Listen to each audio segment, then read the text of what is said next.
O Vaticano, ao mesmo tempo que simboliza a máxima da religião católica apostólica romana, é ao mesmo tempo um complexo. Trata-se de um país independente, sem litoral, uma cidade-estado, um microestado e enclave, ou seja, um território completamente cercado por outro estado, no caso, dentro de Roma, Itália. Trazendo isso um pouco mais próximo de nós, é como imaginar o Distrito Federal, que é cercado pelo estado de Goiás, respeitando, claro, as proporções e as histórias de cada lugar, que são bastante diferentes, sem dúvida. Desde que foi criado, o Vaticano fez sua própria história. E mais ainda, contribuiu imensamente para a história da humanidade e também seu desenvolvimento, direto ou indiretamente. A partir daqui, você conhecerá um pouco mais sobre as verdadeiras origens do Vaticano. Vamos mergulhar em alguns detalhes da cidade-estado que é governada por um papa que possui poderes absolutos de um monarca teocrático. Aqui, na Praça de São Pedro, todos rezam para que exista entre eles um líder que possa unir sua igreja, que tem se dividido com as mudanças e discordâncias nos últimos anos. Veremos também por que ele recebeu esse nome, como ele emergiu como uma cidade-estado e, ao mesmo tempo, um micropaís, e saber como eram e como estão hoje suas finanças e várias outras curiosidades a respeito do Vaticano. Bom, o Vaticano se tornou independente da Itália em 1929, com o Tratado de Latrão, e é um território sob propriedade total, domínio exclusivo e autoridade e jurisdição soberana da Santa Sé. A própria Santa Sé é uma entidade soberana sob o direito internacional, que mantém o poder temporal e a governança, a independência diplomática e espiritual da cidade-estado. Liderada, evidentemente, pelo Papa, a Santa Sé é responsável por uma série de funções essenciais, incluindo a promoção da fé católica, a gestão dos assuntos internos da Igreja, a celebração de tratados e acordos internacionais em nome da Cidade do Vaticano e a representação da Igreja Católica nas relações diplomáticas com outras nações e organizações. Assuntos diplomáticos e financeiros também são tratados pela Santa Sé. Ela mantém uma rede diplomática global conhecida como nunciaturas apostólicas, que atuam como embaixadas da Santa Sé em países estrangeiros. Além disso, ela é observadora permanente nas Nações Unidas e tem relações diplomáticas com muitos estados em todo o mundo. Objeto de debates e reformas ao longo dos últimos anos, as finanças da Santa Sé são patrocinadas basicamente pelos fiéis, espalhados no mundo inteiro, que assim colaboram com a caridade e as atividades da Igreja de um modo geral. E devido à sua liderança espiritual, a Santa Sé exerce uma influência significativa no cenário global, participando de discussões sobre questões éticas, morais e sociais. O Papa frequentemente se pronuncia sobre temas como paz, justiça social, direitos humanos e meio ambiente. Querido povo brasileiro. O território que hoje corresponde ao Vaticano e seus monumentos históricos, como a Praça e a Basílica de São Pedro, os museus e a Capela Sistina e as residências papais, era conhecido na Antiguidade como o Campo do Vaticano, ou Ager Vaticanus, em latim. Essa denominação se referia a uma vasta planície formada pela deposição de sedimentos do rio Tibre, que ficava entre as elevações do Monte Janiculano, do Monte Mário e da Colina do Vaticano. Essa região se prolongava até o Monte Aventino e o córrego Cremera. Posteriormente, o nome Ager Vaticanus passou a designar uma área menor, que abrangia apenas a Colina do Vaticano. A origem da palavra Vaticano é incerta, mas pode estar relacionada a um antigo povoado etrusco chamado Bático. Os etruscos foram uma civilização que dominou parte da Itália antes de Roma e tinham uma cidade importante chamada Veles, que ficava próxima ao Ager Vaticanus. Esse local era considerado o limite da cidade de Roma nos seus primeiros séculos de existência. Talvez aqui esteja uma das partes mais tristes da história do cristianizado Vaticano. Trata-se do Circus Neronis, ou o Circo de Nero, um local de entretenimento construído na colina do Vaticano quando ela ainda se encontrava fora das muralhas da cidade. Sua construção se deu por volta do ano 40 depois de Cristo e foi iniciada pelo imperador Calígula.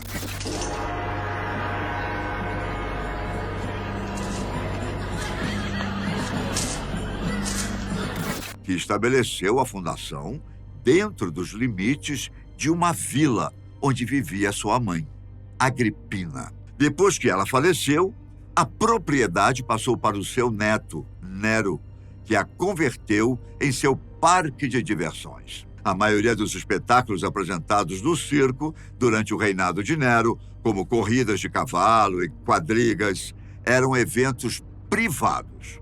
Para quem não sabe, a quadriga era um tipo de carruagem pequena e aberta, conduzida normalmente por 4 cavalos, lado a lado.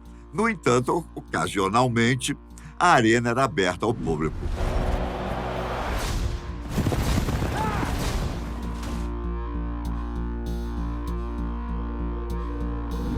Posteriormente, em 64 d.C., o imperador utilizaria o circo para abrigar cidadãos romanos que haviam perdido suas casas devido ao grande incêndio de Roma. Bom, só que essa harmonia entre povo e imperador não duraria muito. Já no ano de 65, o Circo de Nero acabaria se tornando mais que um lugar de lazer, um verdadeiro circo de horrores, pois foi o local onde ocorreram execuções dos mais variados tipos.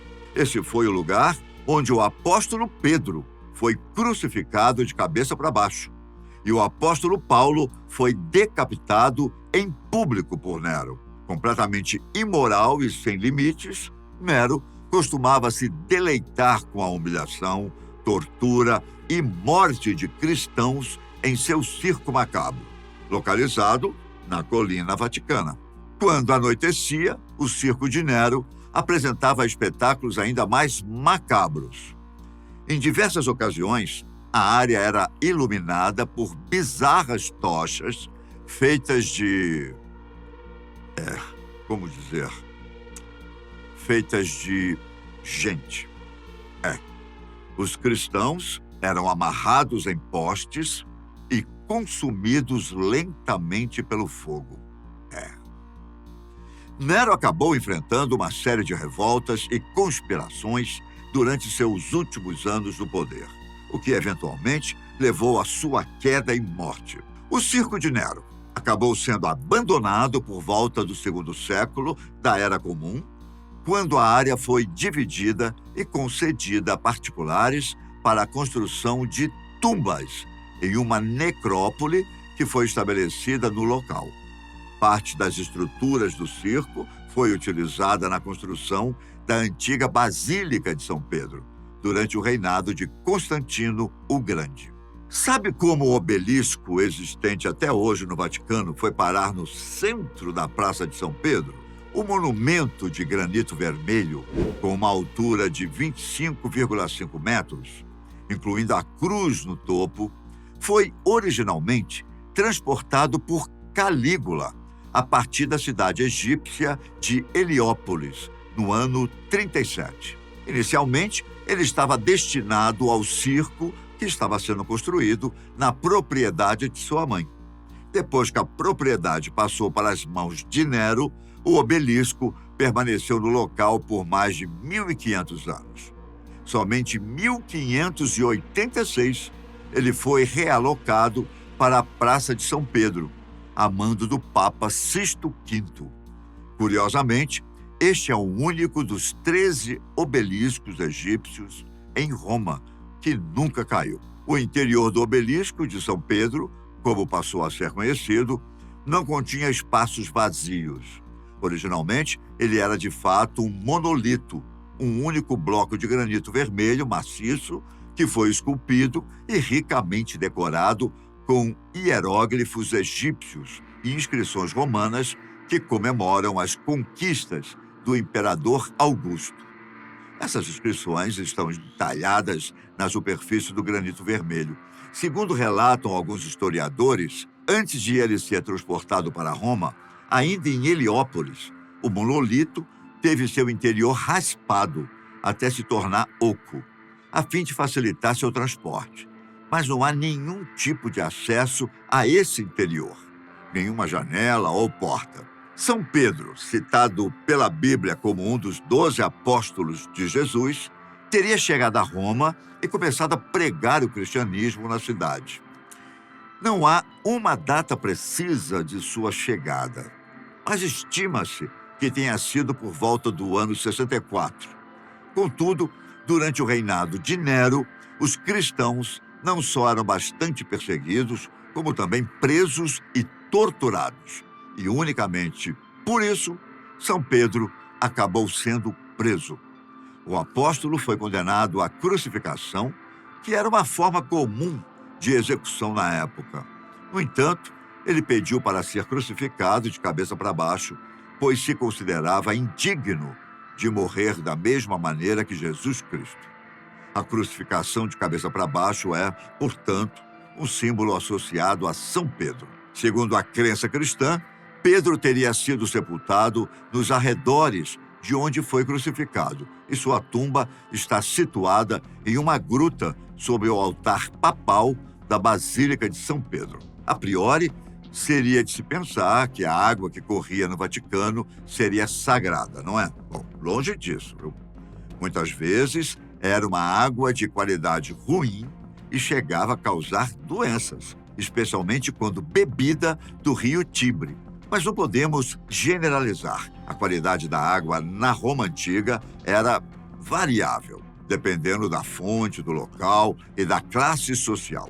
Os romanos construíram aquedutos para trazer água potável das montanhas e das nascentes para as cidades, só que nem todos tinham acesso a esse serviço.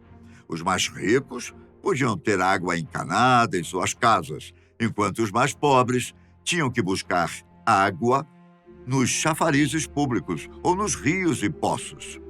A água dos aquedutos era geralmente limpa e fresca, mas podia ser contaminada por chumbo dos canos ou por sujeira e lixo das ruas. A água dos rios e poços era frequentemente poluída por esgoto, animais mortos e resíduos industriais.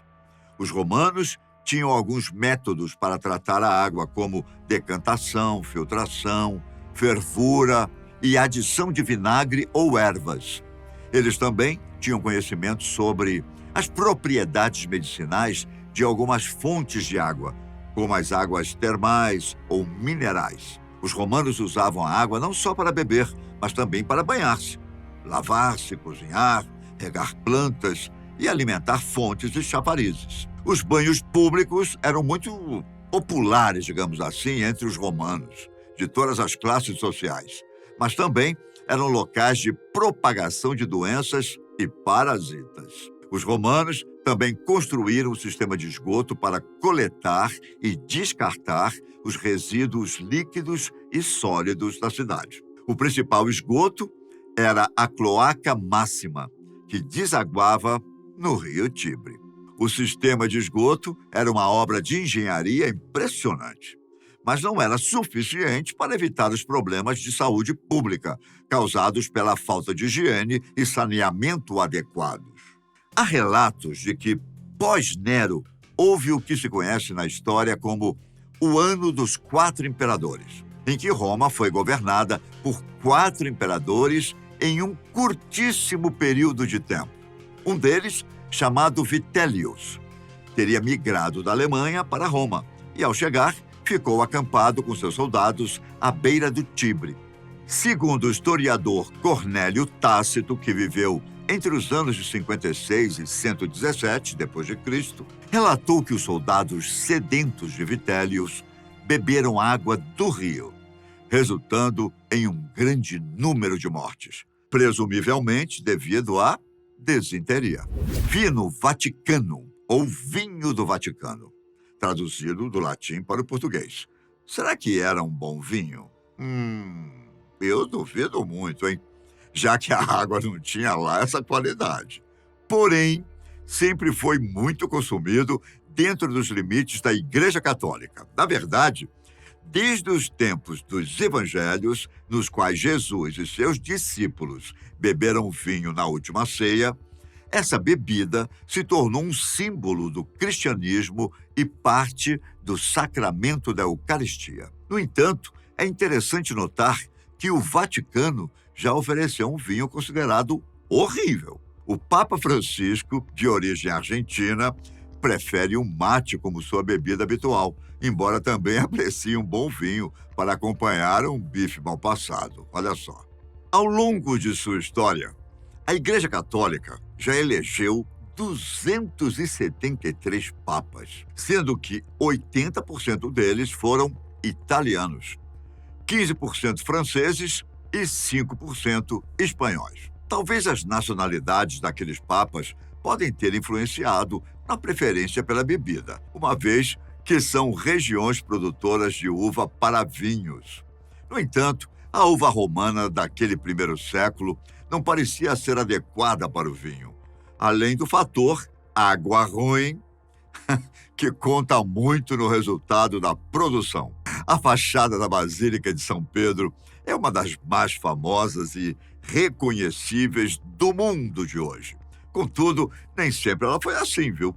Quero dizer, ela começou a ser erguida em 1506 e foi concluída em 1626, portanto, mais de 100 anos depois. Antes dela, no entanto, havia outro edifício. Conhecida como Basílica Constantina, ela foi construída pelo imperador Constantino em 319 depois de Cristo, sobre o local onde se acreditava estar o túmulo de São Pedro, o primeiro papa da Igreja Católica. A antiga Basílica de São Pedro foi o principal centro de peregrinação e de coroações imperiais e papais por mais de 1000 anos, mas foi gradualmente se deteriorando e sofrendo danos por saques, terremotos e incêndios. No século XV, o Papa Júlio II decidiu demolir o edifício e construir uma nova basílica, mais grandiosa e moderna, que levou mais de 100 anos para ser concluída. A basílica que hoje conhecemos preservou alguns elementos da antiga, como o altar papal, o baldaquino e algumas relíquias e obras de arte. Perto do ano 1000 de nossa era, a Igreja Católica, a partir do Vaticano, parece ter se perdido em seu caminho, quando papas desvirtuaram conceitos e tradições que a própria Igreja vinha montando há muitos anos. Acontece que entre os anos 904 e 935, houve um período conhecido por pornocracia no governo do Vaticano. A pornocracia, ou governo das cortesãs, foi um período no qual as amantes dos papas ganharam uma notória relevância nos assuntos e nas decisões da Igreja. O contexto é marcado pela instabilidade e pela influência dos nobres romanos na eleição dos papas naquela época.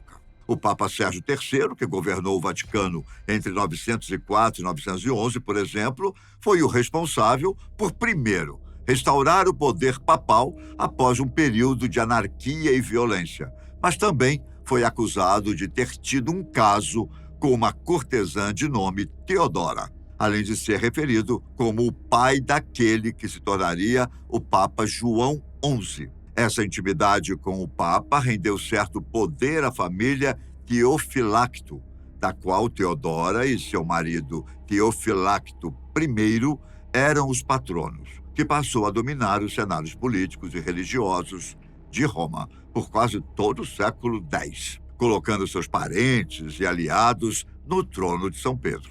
E o Papa Alexandre VI, batizado Rodrigo Borgia, Foi considerado o papa mais corrupto de toda a história do Vaticano. Ele usou toda a sua influência durante o papado para perpetuar o poder da família Borgia, por meio do nepotismo. Seus filhos, César e Lucrécia, também não escaparam dos comentários maldosos, já que um era considerado violento e afeito a confusões, e a outra acusada de ter relações incestuosas com o pai. A Capela Sistina é o espaço mais famoso no Palácio Apostólico.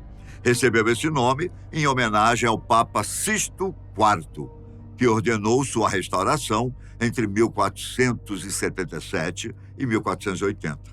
Foi na abóbada da Capela Sistina que Michelangelo realizou sua pintura mais renomada, o famoso afresco O Juízo Final. Essa obra sem precedentes, inspirada no livro do Apocalipse e pintada entre 1536 e 1541, alterou o curso da arte universal. A Capela Sistina também é o local onde o conclave se reúne para eleger o novo Papa. A história do Vaticano, como eu disse no início, é repleta não só de detalhes chocantes, como também feita de sangue, suor e lágrimas, literalmente falando. Haveria muito mais para contar, mas nosso tempo terminou por aqui.